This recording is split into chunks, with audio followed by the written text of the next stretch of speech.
don't even have to wear a tie. Oh, yes.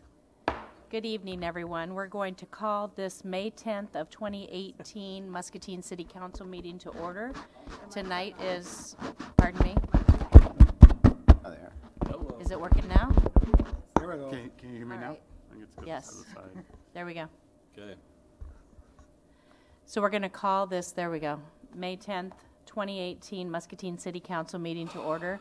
Tonight's what we call an in-depth meeting, so we dispense of some of our formalities, but we will go right into the roll call. Please, Cinda. Councilmember Spread, Present. Harvey, Present. Brockert, Present. Saucedo, Present. Brackett, Present. Fitzgerald, Present. Malcolm. Present. 7 present, 0 absent, Your Honor. Thank you. Next, I would like to say a formal thank you to the Zhejiang Symphony Orchestra that we had back in February. It was a wonderful performance for our entire community, and we're a little bit late following up, but I really wanted to send over to them a formal thank you, and I will be doing that, and I wanted to bring that forward. Next, we're on number 3. We have a resolution setting a public hearing. So tonight, we have presented for City Council's consideration a resolution setting this public hearing concerning Amendment Number 2 to the city budget for the fiscal year ending June 30th of 2018. This amendment will increase total budgeted expenditures for the city by $405,300, and transfers out will increase by $73,700. This resolution is being presented to the council for a second time due to the Muscatine Journal's failure to publish the notice on the required date. This public hearing will take place May 31st of 2018 at 5:30 p.m. Is there a motion to adopt the resolution as submitted? So moved, Your Honor. Second. We have a motion by Councilman Spread with a second by Councilman Harvey. Is there any discussion? I have a question. Yes, Oz. I just want to know, this is the second time, was there anything changed from the first? Was there anything? It's exactly the same, Exactly identical. except we added the language regarding the failure to be published in timely fashion. Okay, I just checking. Hearing no other discussion, Councilman Spread, how do you vote? Aye. Councilman Harvey? Aye. Councilman Saucedo? Aye. Councilwoman Brockert? Aye. Councilman Malcolm? Aye. Councilman Brackett? Aye. And Councilman Fitzgerald. Aye. The resolution is adopted with all ayes. Next up, we have an Alliant Energy presentation by Nancy Snad. Did I say that correctly? Close enough for me, thank you. Yes, it's pronounced snod. Snod. I always tell people it rhymes with odd, they can remember it that way. So Welcome. thank you very much. I do like to thank the council for your time this evening.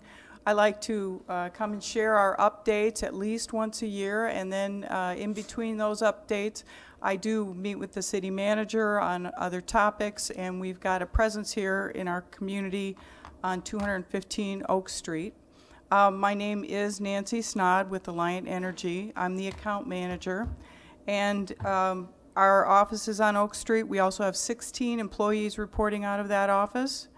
And some of the other ways we support the community is through our Alliant Energy Foundation and through our corporate contributions. And some of the worthwhile organizations that realized some grants this year, Family Resources, they submitted for 2 great projects. One was a hometown safety grant, and the other was supporting survivors of abuse and violent crime. We also had the Muscatine County Sheriff submit for a grant for water safety vests, and that was a pleasure to present that to Sheriff Ryan, and he put my picture on the Facebook page, so thank you very much. Very nice. Yes, that was great, and that was about $4,000, and then we had some other smaller contributions to events like the Halloween at the Y and the Kiwanis Club, Peanut Days and Crossroads and Muscatine Charities, and we just want to make sure that we're a partner and that people understand we're a good resource to reach out for these types of things. Another thing that we find very important, of course, is the economic development in the Muscatine area. I'm on the chamber board, and I am attending meetings regularly, and I do communicate with that group about resources that we have to support them when they're trying to get a prospect to look at the community. We always want to make sure that we're supporting those efforts as well. And of course, most importantly, we're your natural gas provider, and we've invested in natural gas infrastructure in Muscatine. Last year, it was $348,000, and that followed closely an investment in 2016 of $874,000, so just about $1 million in the last 24 months. We're also a significant property taxpayer, and in the city of Muscatine, we paid $107,000, $447,000, and then in Muscatine County, we paid $198,725.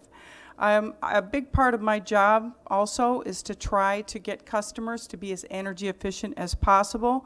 I'd like to compliment your Public Works Department. Has done a very nice job submitting for rebates for insulation on public buildings and boiler upgrades and things like that. And I've made several presentations to Stan O'Brien and his team this year, doing a very nice job. We've also had a very robust participation from our residential customers. We paid out 676 unique rebates for a total of $233,756 last year. And, you know, the rebates are fun to pay out when people upgrade and get the best furnace they can. But really, it's the energy efficiency on the bills going forward and, you know, just upgrading their home and things like that. So it's a win-win for everybody. And one of my favorite things that we do in this community is the tree planting programs. And you've done, again, a really good job of thinking about opportunities for us to support your goals there. And this year, Greg and I had a conversation. I think I saw an article in the paper, and I called Greg up, and I said, Greg, I think they're doing something along the corridor. And he said, well, we already kind of put in for the Arboretum project. And he said, can I put in for 2? And I said, what's the worst they can say? They pick one over the other, and I forget which one you prioritized, but we did make that known. And then ultimately, both grant requests were successful. We funded both projects along with our friends from Trees Forever, and it was a $10,000 grant for plantings along Colorado Street. And they planted 108 trees there for, and there were 240 volunteer hours, so that was terrific. And then the smaller project was that we added some trees to the Muscatine Arboretum, about 34 trees there. So keep the programs in mind, and thank you very much for your partnership. And yes, always, I'm a phone call away if there's anything I can do to help. Thank you so much. Thank you. Thank you, Nancy. We appreciate all the contributions to the community. Thank you. We're happy to serve. Thank you. Next, we have a discussion on the disposition of the old library. Do we have someone who's going to be running this? Just myself, Your Honor. It's just a brief discussion to bring forward to see how council would like to proceed. Given our recent discussions, we've got the old library, and our goal has been to get property declared surplus and back on the tax rolls. And if there's no objection, we'd like to begin the process with the old library, given the impending move to the new library.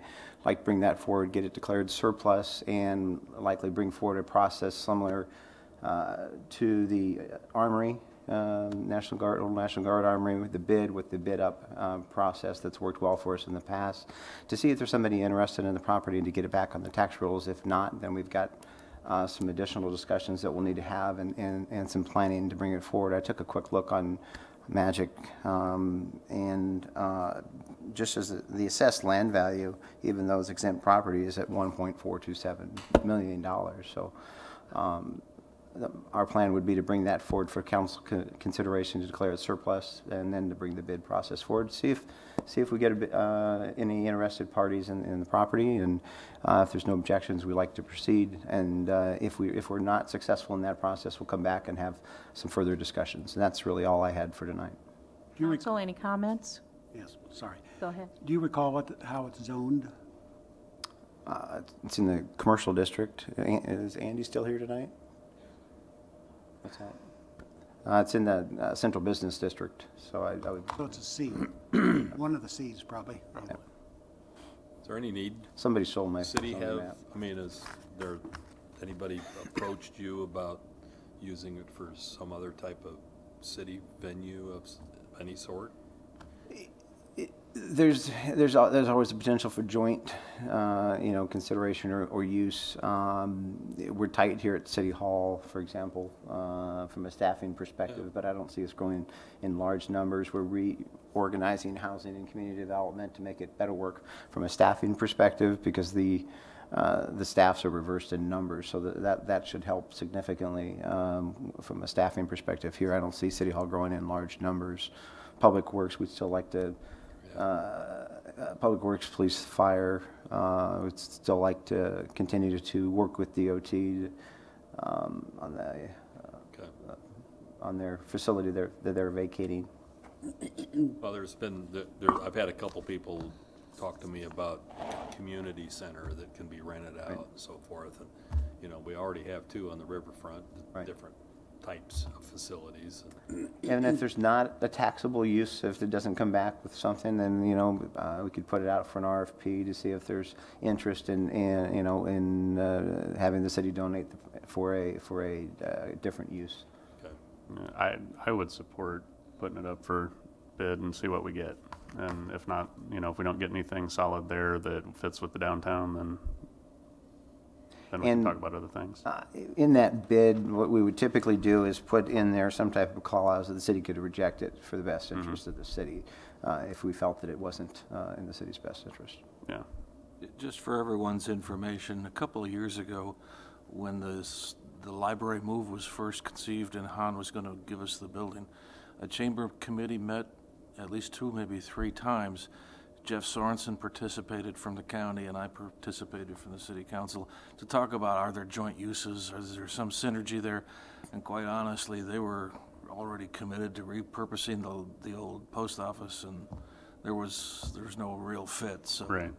Yeah, that's why I would support putting I've it had up for several bid. people contact me about the food pantry. Now we know the food pantry is going to be needing to move on in the near future from the county building because they have DHS in there now as well as the county people themselves. And what the good fit for that would be that's been brought to my attention is the problem with the old library is the parking issue. But the consumers of the food pantry, a lot of them don't drive or use a vehicle, and so that they would be able to overcome that barrier. But I hear what you're saying there, Kelsey. Are you looking for a consensus on that? What are you If there was looking no at? objection, we would bring that forward to council and see what we get out of that. And then if not, then we'll proceed down a different avenue. Any objections? Sounds good. Hearing none, we'll move on. Next, we are going to have a historical commission update.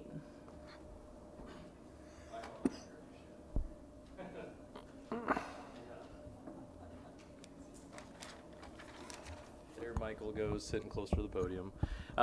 Mayor, Council, thank you. Last month, you all may remember the mayor read off a proclamation declaring May as Preservation Month. Muscatine, as well as many other cities, counties, and states across the nation are celebrating the preservation of built structures, historic built structures.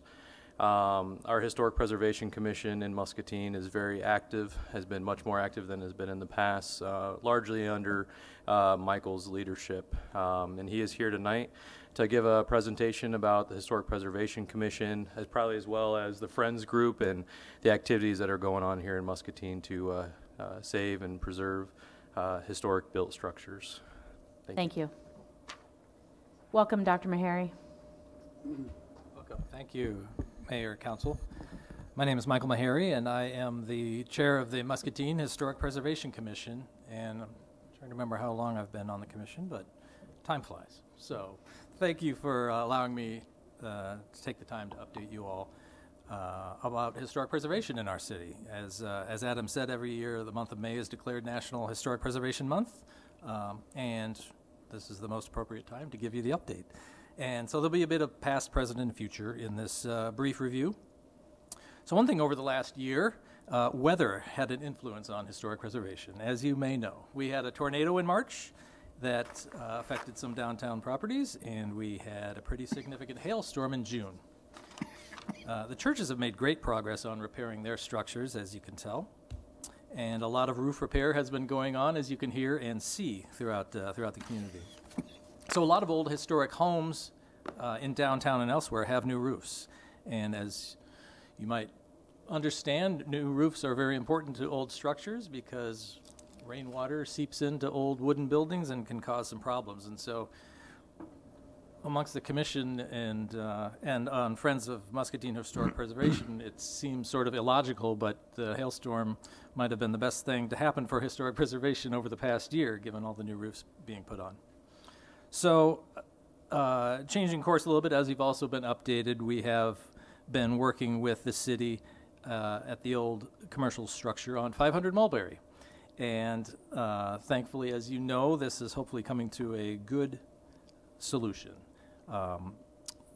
The plan is to transfer ownership eventually and have the next owner fix it up and receive the property, and then it remains on the tax rolls rather than having the city have to come up with some funds to try to tear it down. So I think it was a great solution and a public-private interaction that is really just, I think, going to bear fruit that way. So I appreciate all the city's work and staff work in being patient and prudent in working out this agreement. So I'd like to thank the city for that too. The other thing we've been doing, as Adam updated you and as you voted on last month, I'm sorry, was to try to get the historic neighborhood around Weed Park named on the National Register of Historic Places. That would be our third historic district in Muscatine. We are currently in the downtown historic district, and just to the west of us is the West Hill Historic District. And thanks to previous wonderful leadership on the commission, there was the idea to create these, and both of these districts were actually named in 2008. And so our most recent grant proposal works to research all of the individual properties to put an application together which describes the cohesion of the area surrounding Weed Park, and that gets sent on to the National Park Service, and in my humble opinion, they will deem it worthy enough to be on the National Register of Historic Places. Now, the good news is the listing doesn't really obligate anybody to do anything with their properties. It's actually a vessel so that if property owners wanted to make historic changes or updates, including a new roof, that those funds could be, that the homeowners could receive a tax credit, a 25% state tax credit for that.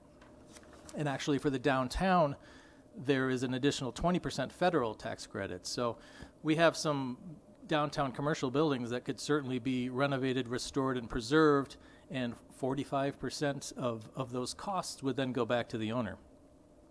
And we have a large downtown building also that could certainly benefit from those tax credits. And hopefully going forward, the state will continue to retain those tax credits. But right, currently there are two properties downtown that are utilizing those federal historic tax credits in addition to the state tax credits to preserve their historic buildings. Let's see, what else? The other thing we're working on is an app. We thought that all of these buildings and properties in downtown and West Hill could be researched and enjoyed by the community with an app that is being developed with the commission in association with MPW. So they have a map of all the historic buildings downtown, and essentially you could push the button and review the history of the building that was submitted in 2008 for the National Register nomination. So people could enjoy both the history of the structure and the people who lived in it, both downtown and in West Hill. And then once the Weed Park Historic District would be named, that would be part of it as well. So we thought that'd be a nice addition to the community, as more people hopefully will be visiting downtown and looking for walking tours thanks to the new hotel, looking for things to do around the area. The other thing that was fun was last Friday we got to have a tour of the McKee Button Building, just down by the riverfront. That is the only original button factory remaining in Muscatine. The other ones were converted from another use to a button factory, but this building was built specifically to be a button factory. And so as if any of you have met Terry Eagle from the Button Museum, he is quite enthusiastic and passionate about the history of the button, the pearl buttons in Muscatine, and he helped give us a tour. So that property as well was researched to see if it could be listed on the National Register, and of course the answer was yes, and so an application simply needs to be made in order to have that listed on the National Register, which would allow that building to be converted and preserved into other uses. And they're very excited to work with the city economic development in order to have a future uses, commercial space, loft apartments, restaurant space. I mean, they're thinking big for the future of that building, and you could just imagine the view of the river out of those beautiful windows.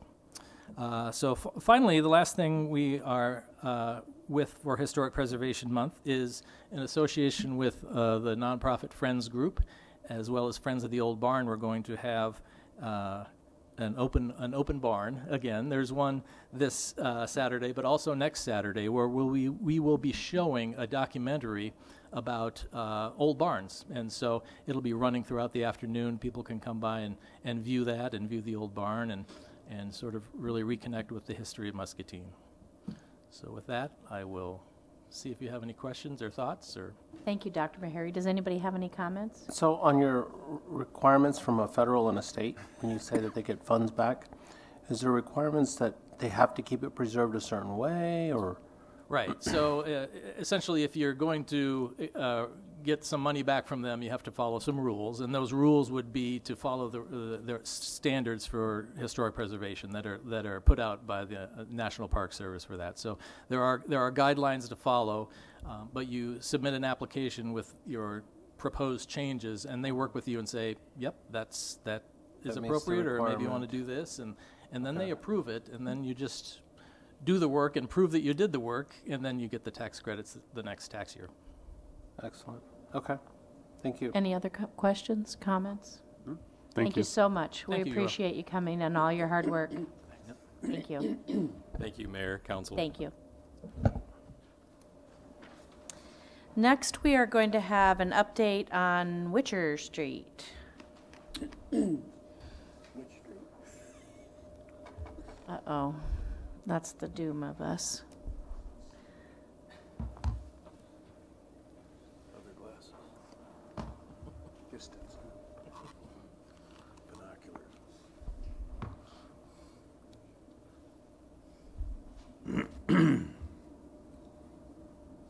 Good evening, Mayor and Council. Good evening. I realize that I am the only thing standing between you and adjournment, so I will try to be as brief as I can. Just a little bit of a brief synopsis of what the Witcher Street discussion that we had. I've just got a couple slides just to help me with my talking points, so nothing major. A long time ago, before I came here and maybe some of others, this Witcher Street was closed for various reasons. What brought this conversation about is that we're looking forward to construction of West Hill Phase 4C in particular, where we're going to have, well, Phase B will have 8th Street closed. Phase 4C will actually have 8th Street at Broadway closed. So that will necessitate some detours. And so we're trying to figure out good ways to detour traffic from 8th Street around the area, which brought us to Witcher Street, because if it was a street, a through street, it would be a great option, probably the best option that we have for detours based on the width, the amount of parking space, and other considerations that were available. So before we spent a lot of money or did any design, we just kind of wanted to meet with the neighborhood, let them know what we were thinking about, and just kind of show them our proposal. So we had a neighborhood meeting on April 24th. We had 21 non-city staff that were there that signed in. That may have been more, 10 from Witcher, 1 from Valley. This kind of just shows you who was there. What our proposal is and would be to stabilize the area that is fill. We realize that there's the low part of that's what people call the roller coaster area, is a lot of fill material that's been in there. Uncontrolled fill is what we call it. So there might be anything from car parts to dirt to who knows what. And we did some preliminary soil borings just to see what was in there. And we determined the limits, roughly, I believe it was like 10 feet or so of fill material in certain parts. So our plan would be to fill that area up, raise it, stabilize that area so that we had no more movement of the subgrade, if you will. That would also remove the roller coaster, and I'll get to that in a little bit, but one of the concerns was that we'd leave that in there. Excuse me. The other thing we would manage, or we could design for, would be to handle the stormwater runoff issues, any traffic speed issues that were there, and then ultimately we would repave that section of street and open it up to traffic as it was whenever it was built. So as I expected, the public input that was there was adamant that they did not want this to happen. Not surprised. Some of their concerns were that the area would be a racetrack, or it had been a racetrack in the past. So that was a big safety concern that they had, the way that people had driven it in the past, and I've heard some stories that people used to drive it on purpose to get airborne and all that kind of thing. Landfill stability was an issue, very good issue, makes sense. Children play there, in the street, wherever, and stormwater issues and traffic control issues. These are all issues that we could engineer around or, figure out issues for. I mean, the reason that children play there is because there's no through traffic. That's one of those things that's just developed. So that's the public input that we got. Our input from staff perspective is that a closed road has no value to the rest of the public. It's a nice thing for the people that live there because it's like their own private park. But for the rest of the citizens of Muscatine, it serves no purpose. It is the best option for us for a detour, we feel, for 8th Street construction. And for other reasons, it provides access to public safety vehicles. It provides a direct route from downtown out to 8th Street to go down the hill. We feel there's multiple benefits to it. We do have some time. We could make this, make it a sound decision and bring things back. But we're at the point now where we have some options. We could spend some more money, do a little bit more planning, create some cross sections, do some survey, come back with a plan, have another meeting. I think I know what the answer would be if we had the public meeting there again, but that's one thing. We could abandon it and leave it alone, walk away. That's another option. My suggestion would be, if we're going to abandon this and no longer have it serve a public purpose, then why keep it for the city? Why not, subdivide it, split it out, sell it to the property owners, or however we would handle that real estate wise. So that's kind of where I'm at. I don't have a preferred solution for council tonight. I don't feel strongly one way or another, I guess. We staff and the traffic committee feel that it would be a benefit.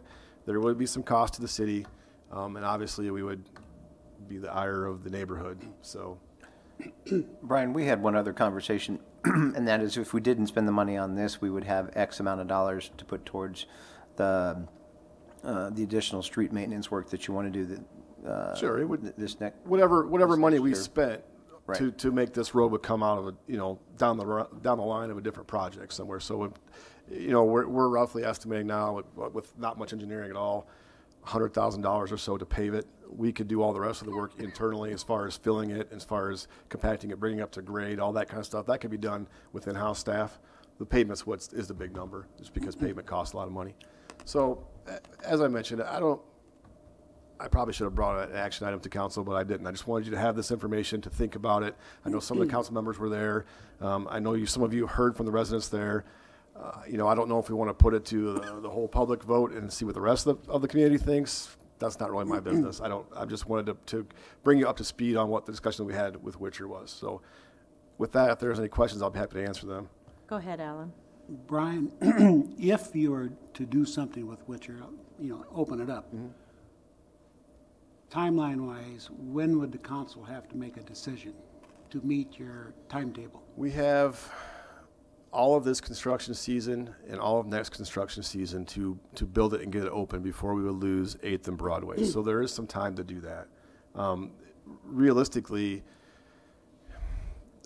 there's no set timeline because if we build it in-house, we don't have to worry about bids or anything like that. We can add the pavement to a full-depth contract or just let the paving or something like that. So you have a year to decide about it. Let's just say that.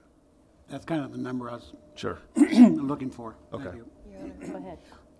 Brian, what's Plan B as far as detours if we decide we're not going to do anything with Witcher Street? Sure. Plan B and Plan C are to go around it, basically. Mm-hmm. So one option would be to go north up Roscoe to Maiden Lane to Newell to Folium? Or anyway, to Lucas and then back down 8th Street. The other one would be to go down Locust to 4th, Cherry. No, Locust to 5th, to Cherry to 4th, out to Lucas to go to 8th Street and down. Now, one good thing about this is that by the time we get to 8th and Broadway, Mississippi Drive will be open. So we won't have all that detour traffic on 8th Street. So that will relieve some of the pressure. But there's still have local traffic and others that we're going to want to go through 8th and Broadway. They're going to have to go one way or the other, out and around. So this shortens it and makes it simpler. It simplifies it. It doesn't shorten it by a whole lot, a couple thousand feet, but it does simplify it, and it does give us wider streets because we're going to have to take parking off some of those other streets to make room for the detour. And a lot of those folks that are on those streets do not have off-street parking. So that's going to be a burden on them when we do this detour. So, Are there any issues with the streets that we are proposing to do Plan A or Plan B and Plan C on as far as potholes and needing a well, little this bit of nothing outside the ordinary that we're used to right now. No, and going the south way, those will be new. That will be mostly new paved from the West Hill projects going up to that. So, yeah. Thank you. Anyone else? So, Go ahead. Just a Alice. minor question. While we were there having such a good time with those people who were very unhappy about this concept, they registered a lot of concerns about the potholes in that area. Has any of them been looked at to be addressed for them? They've all been looked at. We haven't got out to do pothole patching. We were busy last couple of weeks with some other stuff that we do for the community. You at least review it. Yeah, but they will be addressed. And the one benefit to having Witcher open is as a through street, it gets more traffic, therefore it gets more attention. When it's only serving a couple of households, it moves it down our priority list. Now we'll patch potholes, but we're not going to be able to do full reconstruction for a 3-house section of pavement. It just puts it way down the list. Is it possible, without taking up a lot of your time, for you and your staff guys to give us a map of what B and C might look like on paper? I have one. I shortened this presentation to, whoops, what did I do there? Oh, I maybe don't have it. I shortened the presentation. I do have a different one with maps that show it going around. I can provide that to you, staff. Just email it to us and let us Yep, see it? absolutely. That'd be good. Yep. I just don't remember a lot of traffic in the past coming up 5th and making that bend and coming down Witcher before we actually closed Witcher, other than the kids that were going up there to have a thrill. I wasn't here. I have no idea. I just know. heard I the understand stories. that. Right. But that, I don't remember people using that a whole lot. And I lived down on Hershey Avenue at the time, and I don't remember being on Witcher but a half a dozen times, if that. And a couple of them was to see what the condition. I wasn't jumping, but See if it's entertaining. But by designating it as a detour, we're going to incent traffic to go there, yeah. We would send traffic to it. And what we could do is, staff, I will bring you a recommendation if we feel it's worth recommending. How about that? You guys can think about it and chew on it. We'll go back, we'll huddle. We got to talk to our design firm. We've got to talk to our traffic committee. We can get some more input. As of now, we're just kind of wishy-washy too. We could probably make it work without doing it. The public doesn't benefit. That's kind of my issue, is why have a private park for 20 households. If we're going to do that, then let's just give them the property and then have them do, or put a park in. If we want to do that, that's another option too. But that takes the road off of my responsibilities, and I don't have to worry about it anymore. So. And just a quick note on potholes, if you could, the hot mix just recently became available. Yes, this week. Right. So. I have one Councilman other. Saucedo, did you have something? I just wanted to ask you about when you mentioned that staff would be able to fill that up. You're talking 4 feet of elevation that we talked about when we were there. Oh, probably more than that. And we have the material. We're making the material daily. It would be the crushed asphalt, the ground millings that we're getting off all the other streets. We have enough material to do that. It would just be labor to get it there. So how many truckloads would that be for what you were calculating? Because I looked at that and you're talking A lot. Yeah. Yeah. Multiple Hundreds. amounts, hundreds of truckloads for what we would do.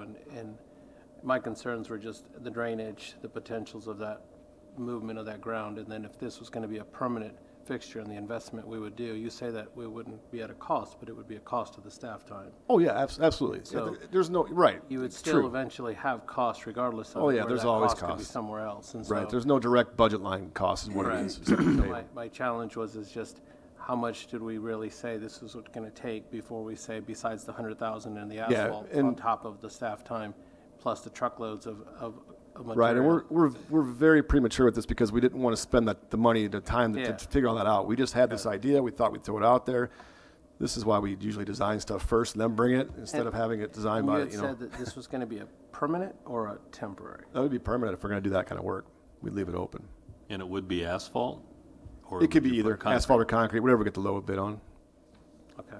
Councilman That's all I Spread. have. Yeah, I do have a question. One of the residents brought up the prospect that there's a spring under that street and it creates instability. Do you know anything about that? I don't personally know that, but it's something we would have to look at and investigate and engineer around. Because I would think long-term that'd be a problem. If there's a spring there, it would be a problem, yes. Councilman Harvey. Between Brian and Greg and police and fire, how is Witcher Street residents now served as far as city vehicles going down the dead end? How do they come back, turn around and come back out? Particularly, I'm thinking of emergency vehicles. I can't speak to the emergency vehicle part of it. Trash pickup, I believe, is on the alleys, and they're able to get through the alley all the way. I could be wrong about that. I definitely can find out. But we don't plow snow because we have those monolithic limestone blocks there. We don't plow anything past that. We can't get around them. I mean, we don't try. So we just stop there and we go back the other way, and then we go that way and we go back to. I mean, that's just like everybody else would. Well, I was wondering, since it wasn't originally designed as a dead end, there's probably obviously no cul-de-sac where you can really No, if we left turn it, around. Correct. It would be as it is. It's just a dead end. You have to work your way around in a 40-foot wide right away. I was kind of wondering about fire department ladder truck, how they would address fire issues. Jerry's probably The way got a it is plan. now. Mm-hmm. Anyone else? I would like to see B and C. B&C. I agree. I mean, after these people took all their personal time to come and voice their opinion strongly, and also they did show us a little creek or something. Yeah, there was a lot of water coming. Yeah, and I actually mentioned it, I believe, to Greg. Yep. It was orange, and I go, "Why is the water orange?" And nobody could explain that. And they pointed out when it rains, it becomes almost a little river I think of there's a orange clay- water. They there's call a it the clay orange area river. It's the old landfill. And I go, maybe we need to look at that too. Where is that water coming from and where is it going? I think there'd be some value in at least getting the B and C options. I would concur with that. Okay. I agree. Brian, it sounds like the consensus is they'd like to hear more about B&C. No problem. I can do that tomorrow. I'll have that out to you Thank you. tomorrow. We appreciate it. Jim's just got a real quick Jim, would response you like on the to water. add in something on the orange? Yes. The orange that's there, I really don't want this to create a concern out there in the public. I mean, everybody knows that's, he called it mixed fill or whatever, but it's a partial dump there. At least some of it is a dump. And to the best of the information that we have, the river or the flow of water is basically nothing more than the natural drainage way. There's a culvert underneath that street, and the water runs out of that culvert. It makes me wonder if that isn't what they refer to as the quote-unquote spring or whatever, but there's water that runs in that culvert pretty much all the time. The orange color of it has to do with the fact that a lot of that water that is there that comes from a septic tank and drainage field that's just upstream of that street is putting a lot of water on the uphill side of that flows through that and goes through that dump, and that's rust from the metal that's in that landfill coming So out it's on that not other side. So it's contaminated. rusty water for the most part. Rusty yes. water, Yeah. not germs. No, and it doesn't glow in the dark either. Everybody needs to know that. I've heard that rumor too. Right. Okay, all right. Thank you. Brian, you're going to talk now about the street prioritization review. That's correct. I was asked, because we have some new council members, how we decide what streets we're going to do. So I'm going to go through that here for you guys briefly again, if I can. If you have any questions, though, feel free to stop me along the way. I did hand out a copy to everybody because it might be a little bit difficult to see on the screen. Just a couple of notes. Obviously, we don't have funding to fix all the streets all the time, or we would. So because we don't have that ability, we have to prioritize our streets. the way that I've set this up is the way that I was used to doing it in my former positions. So we're trying to be as fair, honest, transparent as we possibly can to put these streets out there. Every street in town that can be has been driven by the Iowa State University. That's called their DTIMS program. It's basically a van that has sensors on the back, and as it drives down the street, the roughness gets measured, and it's complex math, graphs and charts and science and stuff like that, but it gives you a number, and that number is called the PCI number, or the pavement rating index number. That's a guideline for how I started this. There's good things about that, and there's bad things about that. The good thing is it gives you a starting point. The bad thing is it's measuring every piece like every 10 feet. So I might get a real low reading on one spot and everything else can be fine. So that's like hitting one pothole. So it can throw out some of the things out of whack. So we use that as a tool. Well, let me just go through the process here first. So what we try to do is, what we do is identify our potential projects for the year. This is how we form our basis to start. So we look at our prior year's unfunded projects, whatever was on the list left over. We review the DTEMs like I just talked about. We look at our bi-state regional commission plan. If there's a long-range plan that we have that we want to do one of these streets, if it's on there, if it's not on there, we work on that. We also take a lot of input from city staff, like the police or fire, if they notice things. Public works guys are out there all the time. We do consider customer service requests, or complaints, if you will, and then council requests and citizen action forms. That all gets, every time you call us in, that check mark goes on a list. So if it's Witcher Street, just because we just talked about it, we mark that now, so we have a starting point, so that's on our list somewhere, okay? So that giant list, which is at basically every street in town, gets consolidated down into what we can do or can't do at a certain period of time. So we take the big list and we try to pare it down so that we can get to what we can ultimately afford to do in a year.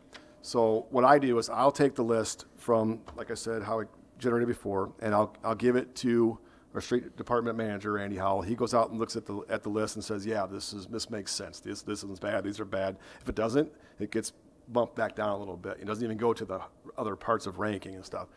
So we do that. That's usually something that happens late winter if it's not snowing too bad. Early spring, February, March-ish, last couple months we've been working on this. And then we separate those projects that make sense into programs. Right now I'm trying to consolidate down into 4 programs. Those are being the street reconstruction, which is basically tear out the whole thing and replace it, kind of like Cleveland Street that we did last year. Full depth patching program, something that we haven't done here in town, to my knowledge. Like I said, I've only been here about 2 years. So we're going to try to do that. Basically, it's more pavement preservation as opposed to tearing out the whole street. We're just going to fix the bad spots, skip patching, if you will, to full depth of the concrete and try to get more bang for our buck. Street resurfacing program, people are used to that. That's where they do the asphalt overlay from block to block. And then what we're trying to do this year is have an alley reconstruction and resurfacing program for some of the bad alleys. The ones that are just way far gone, or that get high use, or that have water issues. Those are how we prioritize those. I didn't go into that tonight, but I can at a future meeting if you guys want me to show you the alley matrix. I just did the street matrix this evening. So once we get that list narrowed down to, let's say 20 streets, 25 streets, because that's usually more than a year's worth of money you can do anyway. I'll get that list to our street department staff, and they'll go out and measure those streets, because the cost estimate is part of the matrix that goes into telling us where they rank. So that's what they're doing. They've been doing that the last couple of weeks. He just finished up actually this morning, so this is hot off the press. I've been working on this all day to get this ready for tonight.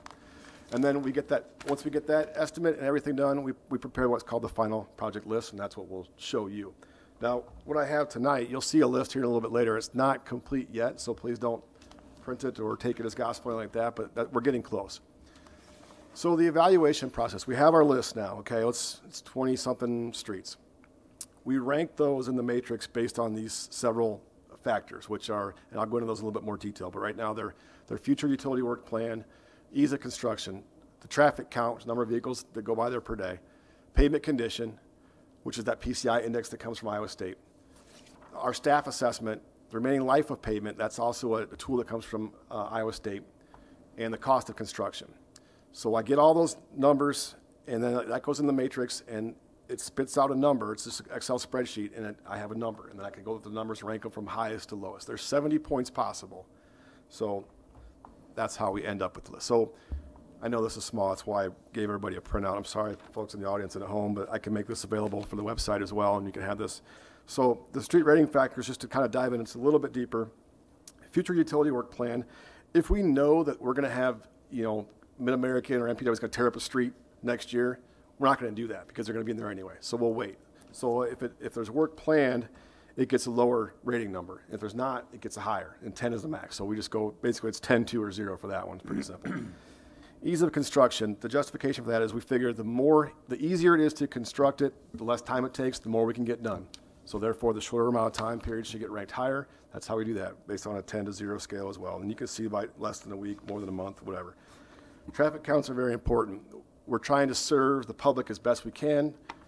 Thought being, the more cars that use it, the more public purpose it serves, we should fix those first, or give them higher priority anyway.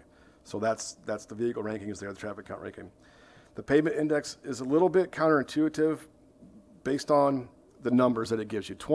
The lower the number on the pavement index, the worse the street is. Anything less than 20 is so far gone that it should probably just be repaired or removed and replaced, reconstructed. So that skews off that number a little bit. Instead of going from 10 to 0, it's staggered a little bit in there, and that's why.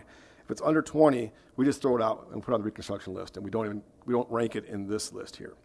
So the real ones that we're looking for are those between 20 and 60, where we've got some benefit to fixing those streets. And then anything higher than that is good enough where we don't even need to worry about it typically. Staff assessment is a factor that I like to have in there because our guys are on the streets every day. They see these streets. They know which ones the bad ones are, and so they should have some say in that. So that's what we give them a chance to, if they think, in their expert opinion, that really needs it, they can rank it higher. If they think, I can wait a few more years, they can rank it lower. And that just gives us a weighting factor in there as well. The remaining life of payment, that comes from the DTIMs. They're able to project that based on the type of payment, the type of cracking, the type of spalling, whatever that they consider.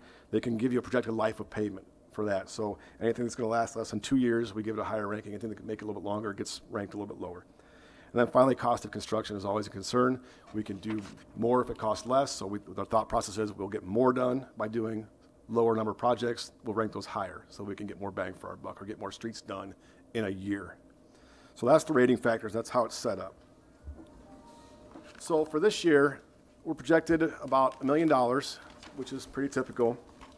I'm doing something different this year than I have in the past, or than we have done in the past.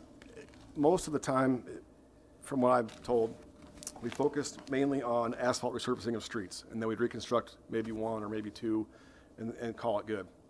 I am a pavement preservation believer. Try to prolong the life of these streets as long as we can and try to get more bang for our buck and carry out our peak as long as we can. So I want to try to do full depth patching of concrete and give some attention to our concrete streets this year. My thought process would be we do concrete this year, asphalt next year, and just rotate every other year with a full asphalt program, a full concrete program, and try to get some more bang for our buck. In the meantime, we've also purchased a crack sealing machine and the road hog machine to seal our streets and prolong the life, and also help repair our alleys or our asphalt streets that we can do in-house to prolong the life. So that's my focus on this, is trying to extend the life of our streets as long as we can before we have to buck up and pay for the whole big reconstruction. We do have $100,000 that we have to take out of this budget for next year to fix a railroad crossing at Dick Drake Way. There's no getting around that. That's the deal that was struck between the railroad and the city, and I don't know, before my time. That's our requirement to fix. We'll have to fix that next year.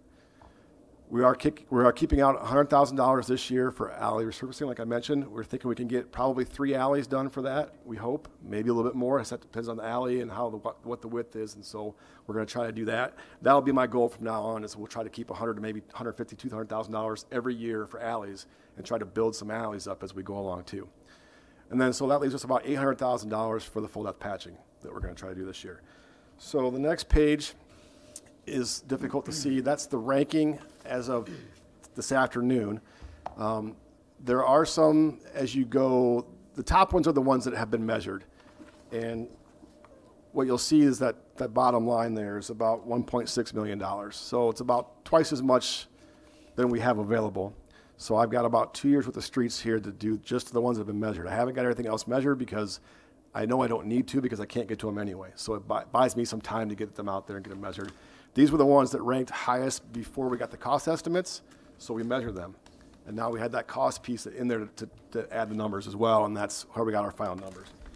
So if I move forward just a little bit, these are just the ones that I had, that I have measured.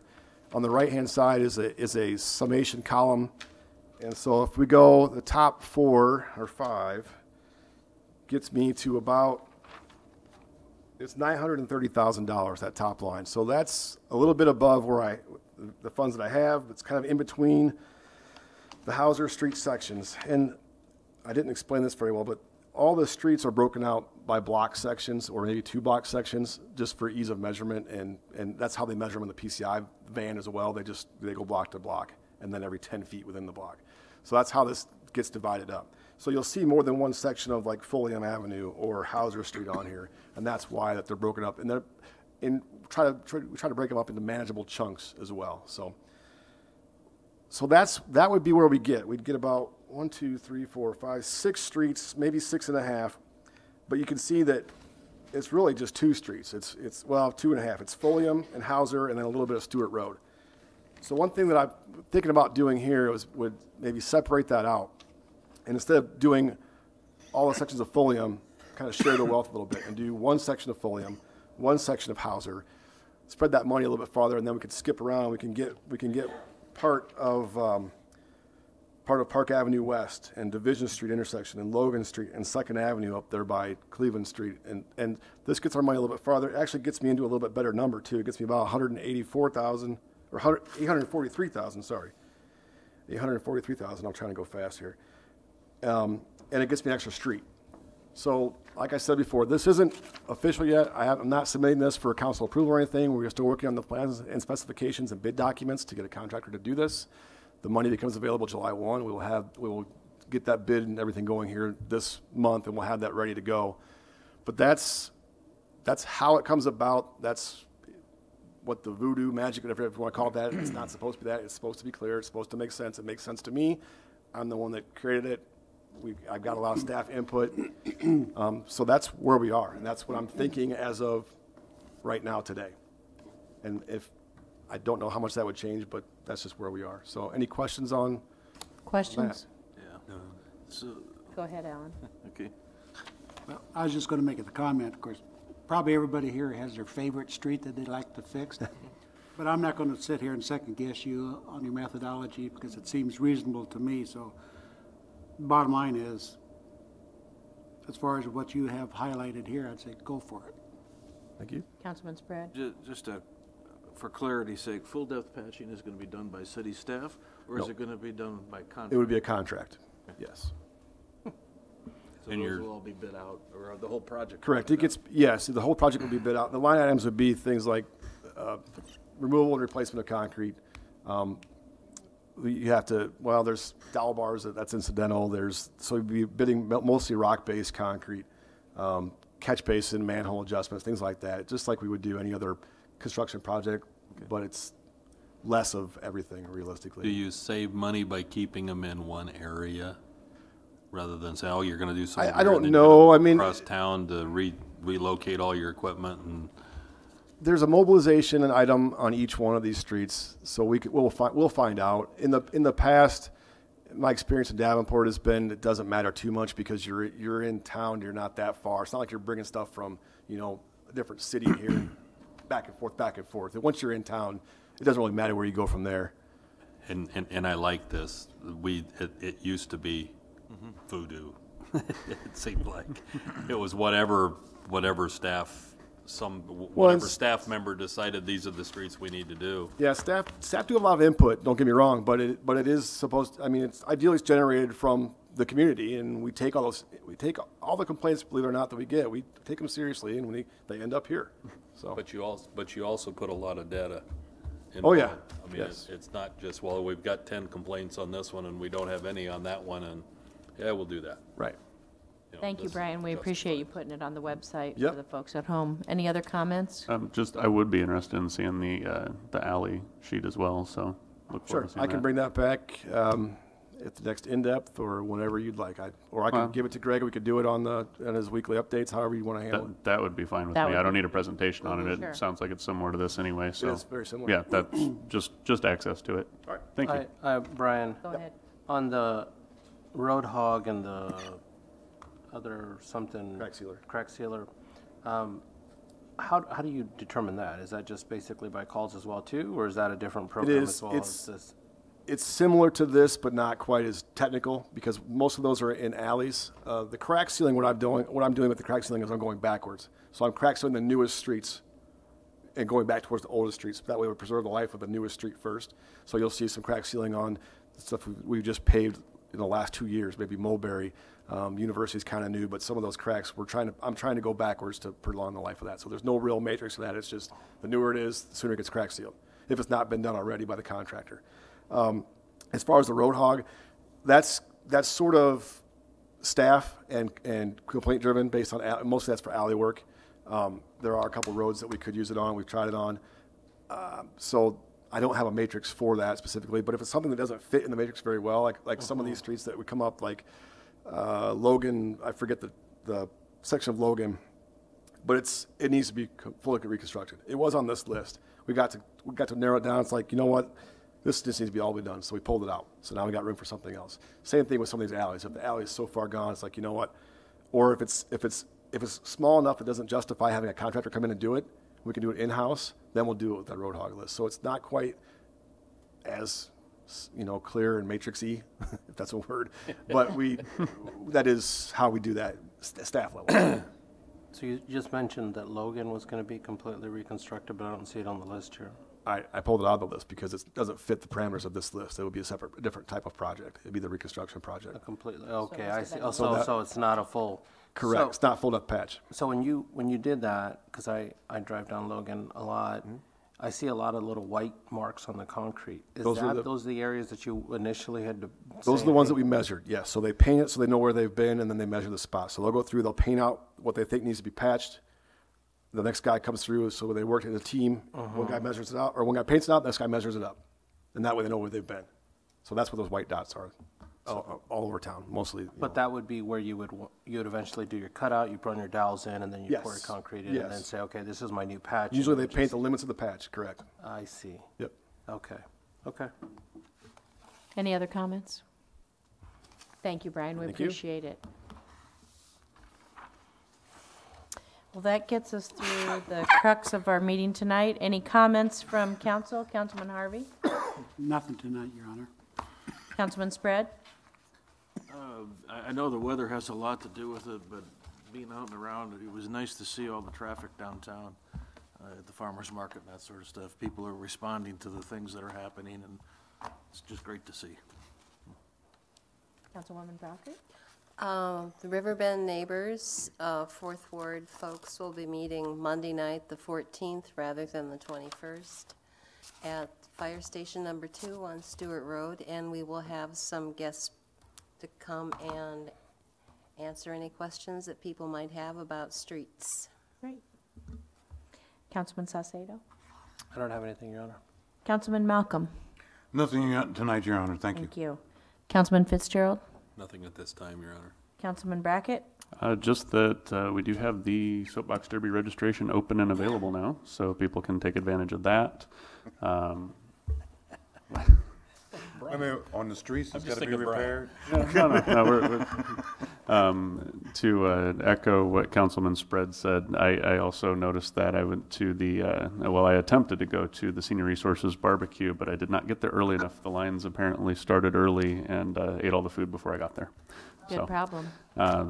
Great for them and sad for me. Other than that, I'm loving the new weather. So, Great. Thank Staff? you. I enjoyed the barbecue very much. Just so you I know, tried. and I appreciate them putting the event on, so that's all.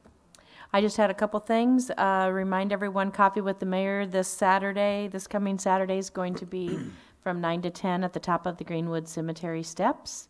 Bring your own coffee and a chair if you'd like to sit, and then please stay around. At 10 o'clock is going to be the grand opening of the Greenwood Cemetery steps. Next, I'd like to just share, I know folks have been hearing about the Dick and Mary Jo Stanley Day. That is May 20th. Follow the music, all of the wonderful things that they did for our community, not just that they donated with their funds, but the time and effort and care and concern that they gave to our community, we really want to celebrate. And on May 20th, from 1 to 3, there's drop-in activities at the Stanley Consultants Building, at the Muscatine Arts Center, a variety of things going on. And then at 4 o'clock at Weed Park is a free concert open to the community. I think it's something they would have loved, and it's open for everyone to attend. Lastly, I would like to just share that this is Public Service Recognition Week. We have a lot of people that are doing work on our behalf, our staff, a lot of people that volunteer, donate their time in our community. We couldn't make it through our day without some of the things that we just don't even notice. So thank you to all the public servants in our community and all of the things that you do on our behalf. Hearing nothing else tonight, I would entertain a motion to adjourn. So moved. We're adjourned. That's a wrap.